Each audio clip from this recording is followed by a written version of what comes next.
Narsingdi camp RAB 11 কর্তৃক গত রাতে আমাদের একটি গোপন সংবাদের উপর ভিত্তি করে একটি অভিযান পরিচালনা করে আমরা একজন মাদক ব্যবসায়ীকে ৯,৭৫০ পিস ইয়াবা সহ শিবপুর সাকেনস্থ এপিএস সিএনজি পাম্প থেকে গ্রেপ্তার করি। গ্রেপ্তারকৃত ব্যক্তি আমাদেরকে জানায় সে ব্রাহ্মণবাড়িয়া সহ ওই সীমান্তবর্তী এলাকা থেকে মাদকদ্রব্য পরিবহন করে নিয়ে এসে এই নরসিংদী শহরের বিভিন্ন এলাকাতে মাদকদ্রব্য বিক্রি করে আসছে। আমরা এই চক্রের একজন সদস্যকে গ্রেপ্তার করতে সক্ষম হয়েছি।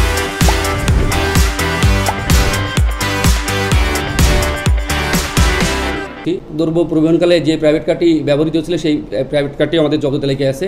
তার মানে তার কাছ থেকে উদ্ধারকৃত আলামতের মধ্যে রয়েছে একটি ব্যক্তিগত মোবাইল, একটি মাদকদ্রব্য পরিবহনের কাজে ব্যবহৃত মোবাইল এবং মাদকদ্রব্য পরিবহনের জন্য ব্যবহৃত একটি প্রাইভেট কার। এই হচ্ছে আমাদের উদ্ধারকৃত আলামত।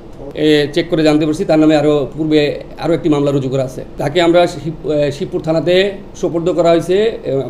উদ্ধারকৃত আলামত সহ সেখানে একটি মামলা রুজু হয়েছে এবং তাকে পরবর্তী আইনানুগ ব্যবস্থা শিবপুর থানা কর্তৃক গৃহীত হবে।